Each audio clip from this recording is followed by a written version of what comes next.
தேவ் அப்படின்னு பேர் வச்சதுக்கு பதிலா தெய்வம் அப்படின்னே பேர் வச்சுக்கலாம்னு நினைக்கிறேன். ஒரு மனுஷன இந்த அளவுக்கு அப்பா நீங்க நல்லவங்களா காட்டுவீங்க அப்படிங்கிற மாரியான ஒரு ஃபீலிங் தான். ஸோ இன்னைக்கு பார்த்தீங்கன்னா 4 எபிசோடு வந்திருக்கு இல்லையா?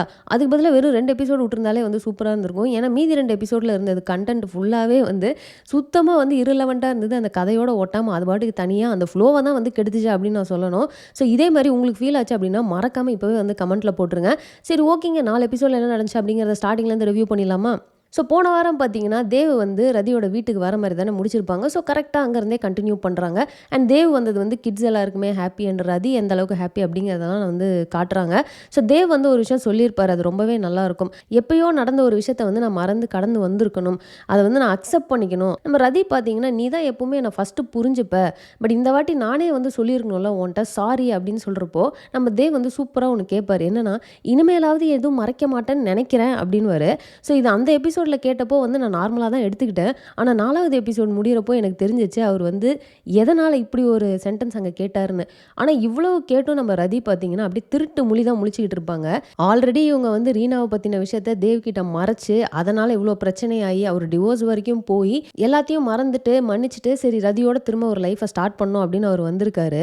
அண்ட் இதுக்கப்புறமாவது நீ என்கிட்ட எதுவும் மறைக்க மாட்டல்ல அப்படின்னு கேட்குறாரு. இந்த ஒரு மொமெண்ட்லயும் மறுபடியும் அவங்க வந்து சொல்லாம இருந்தது வந்து ஒரு மாரியா தான் இருந்தது. ஆனா அதுக்கப்புறம் பார்த்தீங்கன்னா வந்து தாத்தாட்ட போயிட்டு இந்த மாரி நான் உண்மைய சொல்லிடலான்னு இருக்கேன் அப்படின்னு சொன்னோனே, அப்பவும் நம்ம தாத்தா வந்து நோ அப்படின்ருவாரு. ஸோ நம்ம தாத்தா பார்த்தீங்கன்னா, இந்த உலகமே அழியப்போது அப்படிங்கிற அந்த ஒரு சிச்சுவேஷன்ல கூட இந்த உண்மைய வந்து விஜய்க்கும், ரீனா, தேவ் யாருக்கும் தெரியக்கூடாது அப்படின்னு தான் சொல்லுவாருன்னு நெனைக்கிறேன். பட் நம்ம ரதி ரொம்ப தெளிவா மறைக்கிறது வந்து சரியே கிடையாது. நான் இதுக்கப்புறம் கண்டிப்பா சொல்லப் போறேன் அப்படிங்கிற மாரி சொன்னாங்க. நான் நெனச்சேன் கண்டிப்பா இந்த 4 எபிசோட்ல சொல்லிருவாங்க அப்படின்னு. சரி ஓகே. அடுத்து என்ன அப்படின்னு பார்த்தீங்கன்னா, நம்ம தேவ் வந்து நேரா விஜய போய் பார்க்குற மாரி ஒரு சீனு. ஸோ அது ரொம்ப அன்எக்ஸ்பெக்டடா இருந்தது. ஃப்ரெண்ட்ஸ்ன்னு யாருமே கிடையாது. ஸோ நானும் ரதி எல்லாருமே திரும்ப ஒண்ணா சேர்ந்துட்டோம். ஸோ இத செலிப்ரேட் பண்ணலாம் அப்படிங்கிற மாரி வந்து ராக்கி, ரீனா, விஜய் எல்லாருமே வந்து அவங்க வீட்டுக்கு டின்னருக்கு வந்து போற மாரி ஒரு சீனு. ஸோ அந்த சீன்ல பார்த்தீங்கன்னு வச்சுக்கோங்களேன், ஃபர்ஸ்ட் இந்த கேக் கட்டிங்லாம் நடக்கிறப்போ, எவ்வளோ அழகான ஒரு ஃபேமிலி ரதிக்கு அப்படிங்கிற விஷயத்த இவரு பார்க்குறாரு. அண்ட் இன்னொரு சைடு ரீனாவ பார்த்தீங்கன்னு வச்சுக்கோங்களேன், ரதி வந்து தேவ், திவி அவங்க எல்லாருக்குமே அந்த கேக்லாம் ஊட்டி விடுறத அவங்க ஒரு பக்கம் ஏக்கமா பார்க்குற மாரி காட்டியிருப்பாங்க. ஸோ அந்த சீன் வந்து ஒரு மாரி அழகா இருந்ததுங்க. எனக்கு இப்ப தான் தோணுது, சித்து அப்படிங்கிற அந்த கேரக்டரே வந்து ரொம்ப நாளா காட்டவே இல்லல்ல. நம்ம தேவ் பார்த்தீங்கன்னா, ரீனாவ வந்து அக்செப்ட் பண்ணிக்கிட்டாரு அப்படிங்கிற மாரி நெறைய விஷயங்கள் காட்டியிருந்தது ரொம்பவே நல்லா இருந்தது. ஸோ ரீனாவ வந்து கூப்பிட்டு கேக் ஊட்டுனதா இருக்கட்டும், அதுக்கப்புறம் ரீனா வந்து எல்லாரோடையும் உட்காந்து ஃபர்ஸ்ட்டு சாப்பிடுறதுக்கு இருந்தப்போ, "நீ வந்து கெஸ்ட் கிடையாது. வா வந்து எங்களோட சர்வ் பண்ணி, நீ இந்த வீட்டோட பொண்ணு தானே" அப்படின்னு அவரு சொன்னது. ஸோ இதெல்லாமே வந்து ரீனாவ வந்து அந்த அளவுக்கு வந்து ஹாப்பி ஆக்கியிருக்கும். பட் இது எல்லாத்தையுமே நம்ம விஜய் அந்த சைட்லேருந்து நோட் பண்ணிட்டு தான் இருக்காரு. ஸோ அவருக்கு டவுட் வந்து அவர் அர்ஜுன்ட்டயும் ஏன் இவங்க வந்து ரீனாவ அவங்க வீட்டு பொண்ணுன்னு சொல்றாங்கன்னு கேட்கிறப்போ, நம்ம அர்ஜுன் வந்து இல்ல, இல்ல இங்க வந்து அவங்க எல்லாரையும் பார்த்துப்பாங்கல்ல, அதனால அவங்க அப்படி சொல்றாங்கன்னு சொல்லி அவரும் திரும்ப சமாளிச்சு விட்டுருப்பாரு. ஸோ எல்லாம் டின்னர்லாம் முடிச்சுட்டு கிளம்புறப்போ பார்த்தீங்கன்னா, நம்ம ரதி, விஜய், ரீனா அண்ட் தேவ் 3 பேரையும் நிக்க வச்சு, உங்க 3 பேர்கிட்டயும் ஒரு விஷயம் சொல்லணும் அப்படின்றப்போ, அப்பாடா இப்ப கண்டிப்பா சொல்லிருவாங்கடா அப்படின்ட்டு அவ்ளோ கான்ஃபிடென்ட்டா நான் நம்புனேன். உள்ள வந்து திவி வந்து அவங்க அப்பாவ கூப்பிட்டுர்றாங்க. உடனே எல்லாமே இன்டரப்ட் ஆயிருது. ஸோ விஜய் பார்த்தீங்கன்னா, நம்ம தேவுக்கு அடுத்த தெய்வம் அவரு தான் அப்படிங்கிறதுனால, உனக்கு வந்து ஒரு அழகான ஒரு குடும்பம் வந்து இருக்கு. அத பார்த்தாலே எனக்கு பொறாமையா இருக்குது. ஸோ நீ வந்து நல்லா மூவ் ஆன் ஆயிட்டன்றது எனக்கு தெரியுது. எனக்கு வந்து ரொம்பவே ஹாப்பியா தான் இருக்கு. ஸோ நான் இந்த இடத்த விட்டு நான் போயிடுறேன். இதுதான் வந்து உன்னோட ஆனிவர்சரிக்கு நான் குடுக்குற கிஃப்ட் அப்படிங்கிற மாரி அவரு சொல்லிடுறாருங்க. சரி நீ ஏதோ சொல்லணும்னு சொன்னியே என்ன அப்படின்னு ரதிய கேட்டா அவங்க சொல்லுவாங்களா? அதான் இவரு வந்து இங்கேருந்து கிளம்புறேன் அப்படின்னு சொல்லிட்டாரே. உடனே ஒண்ணும் இல்ல, ஒண்ணும் இல்ல அப்படின்றாங்க. ஸோ திரும்ப திரும்ப வந்து சொல்ற மாரியே கொண்டு வந்து அத வந்து சொல்லாம கொண்டு போயிட்டே இருக்கிறப்போ, ஒரு பாயிண்ட்டுக்கு மேல வந்து எப்ப நீங்க சொல்லி தொலைங்க, இல்ல சொல்லாதீங்க அப்படிங்கிற அளவுக்கு வந்து எனக்கு தோண ஆரம்பிச்சிருச்சு. இன்னும் சொல்லப்போனா ஒரு சீன் இருக்கும். அதாவது நம்ம அர்ஜுன் அண்ட் ரீனா உட்காந்து பேசிக்கிட்டு இருப்பாங்க. அர்ஜுன் வந்து பார்த்தா தூரத்தில விஜய் தெரிவாரு.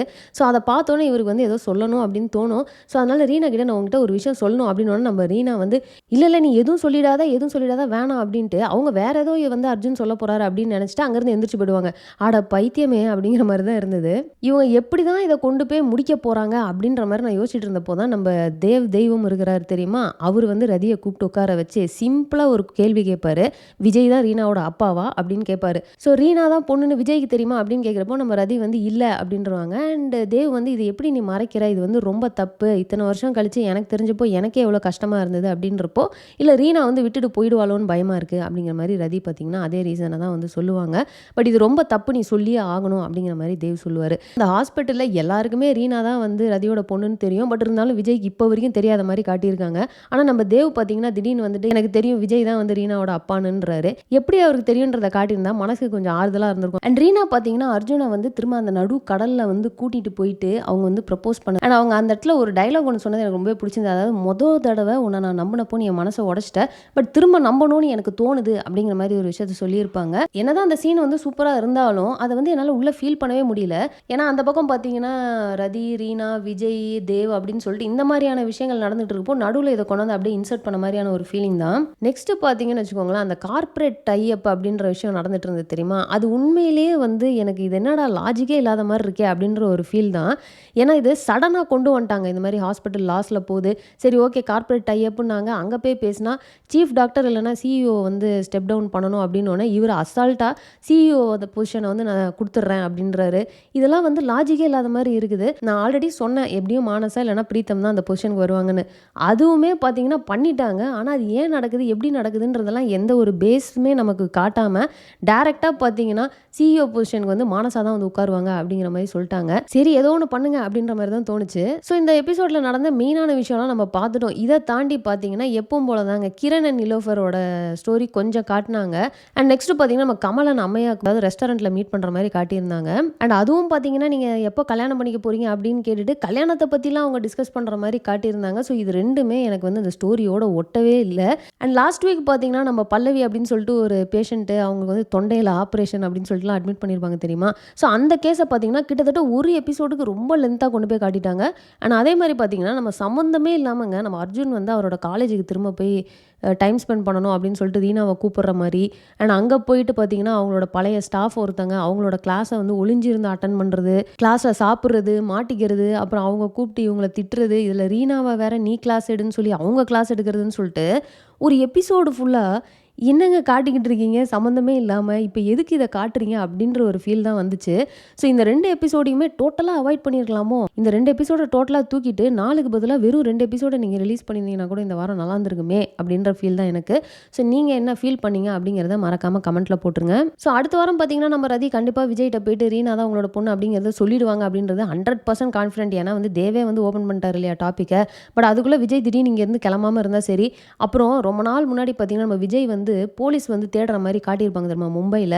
அது என்ன எதுக்குன்னே தெரியாம அத காட்டிட்டு அப்படியே கட் பண்ணிட்டாங்க. ஸோ அந்த மாரி ஏதாவது கன்ஃப்யூஷன உள்ள கொண்டு வந்துருவாங்களா? இல்ல அது தெரியாம காட்டிட்டாங்களா அந்த சீன? இதுக்கப்புறம் அதுக்கு கன்டினியூட்டியே இருக்காதா? அப்படிங்கிறது எனக்கு தெரியல. சரி ஓகேங்க என்ன நடக்குது அப்படிங்கிறத நம்ம வெயிட் பண்ணி நெக்ஸ்ட் வீக் தான் பார்க்க முடியும். ஸோ இந்த வீடியோவ நான் இதோட முடிச்சுக்கிறேன். இந்த வீடியோ உங்களுக்கு பிடிச்சிருந்தா லைக் பண்ணுங்க. உங்க ஃப்ரெண்ட்ஸ் எல்லாத்தையுமே ஷேர் பண்ணுங்க. மறக்காம சேனல சப்ஸ்கிரைப் பண்ணி என்ன சப்போர்ட் பண்ணுங்க. நெக்ஸ்ட் ஒரு இன்ட்ரஸ்டிங்கான வீடியோல உங்கள மீட் பண்றேன். தேங்க்ஸ் ஃபார் வாட்சிங். Bye by.